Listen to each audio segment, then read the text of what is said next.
From Hollywood, it's time now for... Johnny Dollar. Ready with your call to Hartford.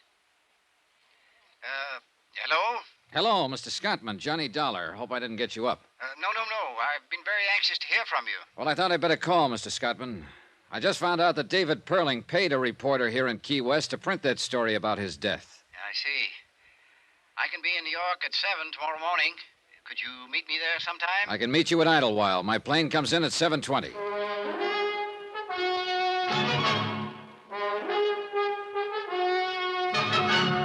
Tonight and every weekday night, Bob Bailey in the transcribed adventures of the man with the action-packed expense account, America's fabulous freelance insurance investigator. Yours truly, Johnny Dollar.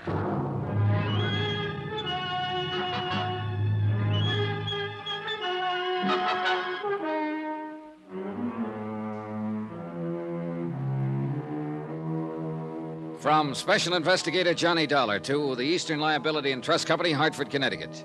The following is an accounting of expenditures during my investigation of the Perling matter.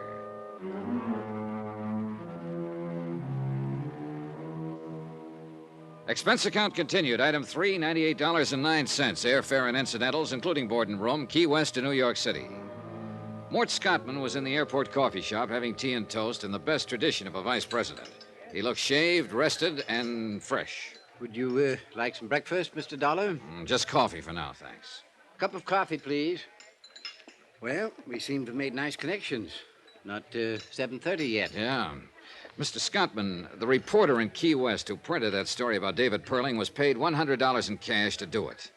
Perling paid her to file an erroneous story that he had been killed in a boating accident. You said cash? Yeah, that's right, cash. No check. No way to prove it one way or another. Just the reporter's word. And she said she'd deny it if anybody else asked her. Disclaim the whole thing. Well, where does that put us? Well, look, Perling had to pay somebody to fire that boat. Probably the skipper, I don't know. But it's an angle if you're thinking about legal lines. It's very good. Of course, the boat would demand explanation. Well, let's let it go for the moment. I noticed a retraction disclaiming the story of Perling's death is in every paper this morning. It was in all of last night's papers, too. Now, if the story could affect the stock market, when would it show up? Today, at the latest. There was no action yesterday? Not on the exchange, no. How do you feel about this whole thing now? In view of the fact you've ascertained that Perling himself arranged for his own death report to be published, I can only assume that he did it for one reason: to take advantage of some brisk trading that would occur because of such a report. But there's been nothing of that so far. Tell me, Mr. Scottman, in the event this does happen, what would you do? Well, I don't know exactly. Possibly report the matter to the exchange and see if Perling could be prosecuted for manipulation. Well, let's go over there and see what's what. Item 4, $5. Cab fare for myself and Morton Scottman to Wall Street and the New York Stock Exchange. Since I didn't understand too much about the board, I simply sat and kept an eye on Scottman. The pinstripe suit, the Homburg, the tie, the shirt, the glasses. Somehow he tickled me. I was beginning to like the guy. About 15 minutes before the place closed, he cleared his throat and touched my arm. I suspicioned wrong, Mr. Dollar. There's been no manipulation on the exchange. I thought certainly if there had been any, it would appear in that Alabama company. I was wrong, and I apologize for taking up your time. You're paying for it. Besides, I'm glad you did. Shall we go? Yeah. Where? Well, we know he didn't have the story printed to cheat on the market, but we still have the same old question. What's that? Why did Perling pay that reporter to say he was dead? The reporter lied to you. You've been lied to before, I'm sure. Oh, sure, and by experts. But she wasn't a good one, not even halfway good. So I still believe her story. You believe that board up there? I believe that, too. Well, then? Perling had a reason for getting such a story printed. I want to find out about it.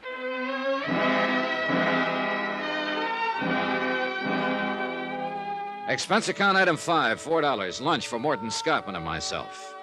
After lunch, I checked into the New Weston. Item 6, $50 deposit, car rental. A phone call to the offices of David Perling gave me the information that Mr. Perling was at his home on Long Island. I drove out there.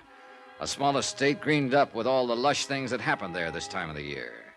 As I reached the place, I noticed a group of people in white flannels and dark blue jackets mixing cocktails on the terrace. One of them I recognized from previous newspaper pictures as David Perling. A middle-aged woman with iron gray hair and the figure of a 16-year-old girl opened the door. She looked from behind dark glasses disapprovingly. Yes? How do you do? I'd like to see Mr. Perling, if I may. I'm Mrs. Perling. May I help you? Well, this is a business matter, Mrs. Perling. My name's Dollar, Eastern Liability and Trust Company. Well, he's not in now. I suggest you call his office and explain the nature of your business to his secretary. Good day, Mr. Dollar. Look, I know he's here. I saw him as I drove up. You're both impertinent and rude. I'm sure he'll see me if you give him my name and tell him I just came back from Key West and that I had a long talk with a newspaper reporter down there. Since you saw so much as you drove up, you might have noticed that we're entertaining guests, Mr. Dollar. Oh, I noticed that. Wait here. I stood there a moment on the wide colonial porch and wondered what made me such a social outcast. A man who was tending the grounds walked by and turned on the sprinkling system. He waved at me, and I waved back. I felt better. On the terrace, I could hear the tinkle of glasses and a little laughter now and then. Finally, David Perling showed up. He was a tall man with a hairline that started about an inch above the heaviest eyebrows I've ever seen. Two-tone shoes, white flannels, and a Mexican sports shirt fitted in with the broad shoulders and wide-mouthed grin that came off just briefly when he looked at me. My wife told me to throw you out.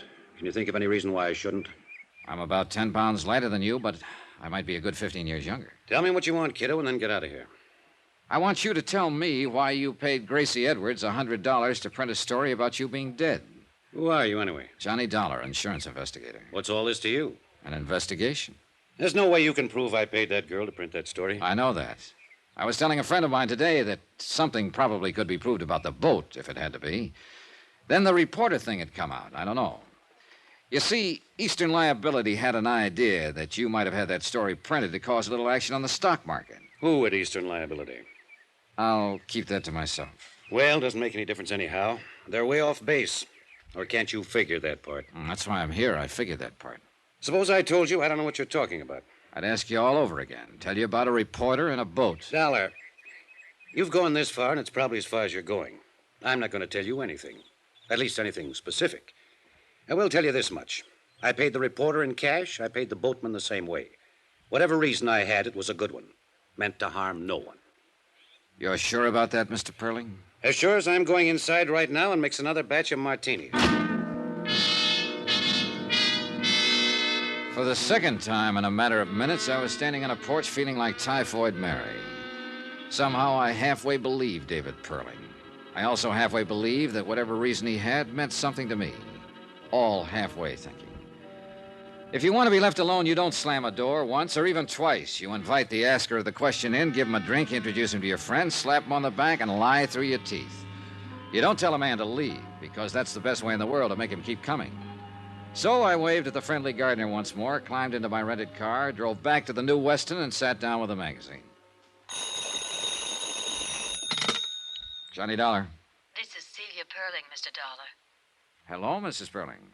I think I should like to talk to you, Mr. Dollar. David told me why you were at the house. Mm-hmm. I'm downstairs in the lobby. I'll be right down, Mrs. Perling. I had to drive some friends in tonight, and I thought I'd stop and have this chat with you. I'm glad you did. Somewhat embarrassing. I mean, after the way I acted at the house. Oh, well, suppose we forget that part, Mrs. Perling. Does Mr. Perling know that you're here? No, I'll tell him when I get home. There's something I must know. What's that? You aren't just a sensation seeker or something like that, are you? Mrs. Perling, let me answer you this way. You came to me. How you found me, I don't know, but you did. You also found out I'm a legitimate investigator interested in facts, am I right? David called a friend of his with the Allied Bureau, and they told him you were an insurance investigator. And they also told you that when I work a case in New York, I generally stay at the New Weston. Is that about it? I'd like to ask you a question. Are you going to continue with this matter, the one you discussed with my husband this afternoon? I suppose I am. You mean you believe there was something ulterior in David having that story printed? Well, let's say I believe his answers about it were unsatisfactory. I'm the fellow who's supposed to find out why. Why? It's my job. I can assure you there wasn't anything wrong about it at all. It was a rather personal matter and certainly could harm no one. I'm glad to hear that. I heard it once before, though. Your husband said it to me today in practically the same words. Would you like to buy me a drink? Sure. Come on. We walked through the lobby to the cocktail lounge without a word. We sat down without a word, and I ordered a couple of bourbons and water. Still no word. All around us, people poured drinks, laughed, and talked. I glanced at Mrs. Perling from time to time and wore the blankest expression I knew how. Finally, it worked. She began in a small voice. We have a daughter, Mr. Dollar. Her name's Eugenia. Jeannie, we call her. Mm-hmm. She's the reason for that story in the papers. Tell me about it. It's not easy, you know. It's admitting a prominent defeat to explain it. David and myself are considered quite capable people. Capable at most everything. Business, home. Capable of everything except raising a child into a woman. I'd rather not go into the faults that we have, Mr. Dollar. No need to. Are they that obvious? Oh, I didn't mean that. I just mean it seems painful for you to even discuss this. I'll say it this way. We've had too much money and too little time to put it on Jeannie. Now we're suffering for it. How do you mean? Jeannie got sick and tired of being alone and unattended and not understood. She left home a year ago, and we haven't seen her or heard from her since. She left a note saying that we never would. I suppose we deserve it. Well, I wouldn't try to judge that. We have no idea where she is, what she's doing, even if she's with someone. We just know she's gone. It's really quite ridiculous. Now that Jeannie's gone, we know how much we wanted her around. What about the police? Well, we didn't go to the police. I think you can understand why. I mean the publicity. Who did you go to? The Aimwell agency. They've been working on it. Oh, yeah, I've heard of them. Any luck? Not a sign of her. Do you understand now? Well, I don't understand everything. I'm sorry she's missing. But about the story in the paper... Well, Davy arranged that. I mean that his death would be reported. It was a crazy thing to do, I suppose, but we've tried everything else. He thought that if he were reported dead, Jeannie, wherever she was, would see the story and possibly contact me. You see, it's unbearable knowing she's alive somewhere, hating us this way. We wanted another chance. No luck? No luck. Not a word. Not a word.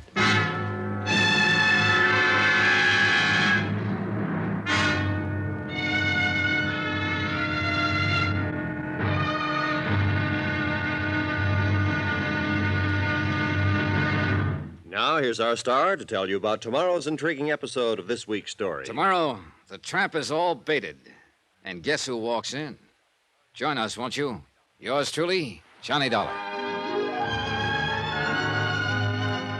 Yours truly, Johnny Dollar, starring Bob Bailey, is transcribed in Hollywood. Written by John Dawson, it is produced and directed by Jack Johnstone. Be sure to join us tomorrow night, same time and station, for another exciting episode of Yours truly, Johnny Dollar. Roy Rowan speaking.